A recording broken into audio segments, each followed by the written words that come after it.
নিজের লাইফে বেশ কিছু সম্মানের জায়গায় কিছু পার্সনকে বসাও, যে না এই লোকটা আমার উপর বিশ্বাস করছে, আমি তার বিশ্বাসকে নিচে নামতে দিব না।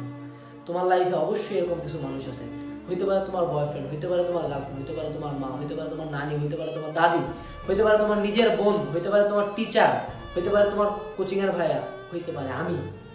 আমি আজকে তোমাদের সকালের উদ্দেশ্যে বলি, তোমরা যারা আমার ভিডিওটা দেখতেছো বা যারা দেখতেছো, স্ক্রিনের পাশে বসে থাকা তোমার উদ্দেশ্যে বলতেছি, আমি আনাস ভাইয়া তোমার উপর বিশ্বাস করি।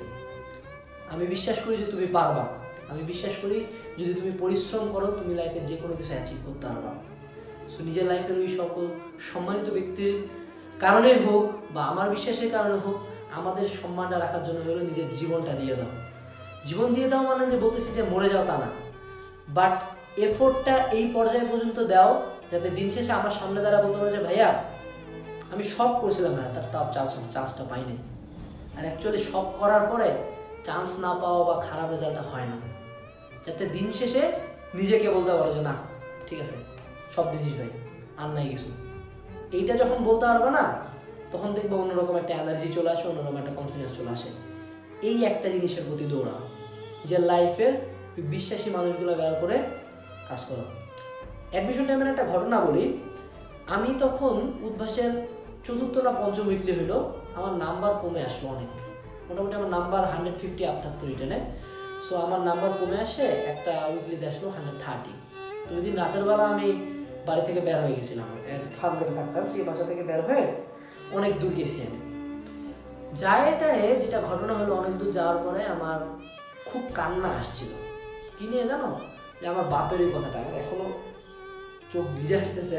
যাই হোক, তা বাপের ওই কথাটা নিয়ে কি মনে হয়েছিল যে আমার বাপ অফিসে দাঁড়ায় আরো 10 জনের সামনে বসে যে নটরডেমে যদি একটা ছেলে চান্স পায় সেটা আমার ছেলে পাবে। আমি তাকে ওই জায়গায় অপমান করছি। সো যদি এবার আমাকে সে এত স্বপ্ন দিয়ে ঢাকায় পাঠিয়েছে কোচিং করতে হবে, এত স্বপ্ন দিয়ে সে বলে বেড়াচ্ছে আমার ছেলে ভালো স্টুডেন্ট, এবার যদি আমি চান্স না পাই সে কোথায় যাবে?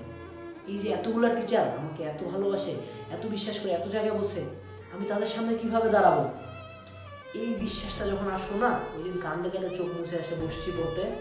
তারপর থেকে কোনো উইকলিতে আমার নাম্বার 160 নিচে নামে নেয়।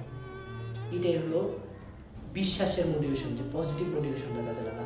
অপমান ভিতরে আগুন জ্বালায়, বাট ভালোবাসা মরার পরেও পরিশ্রম করার শক্তিটা দেয়।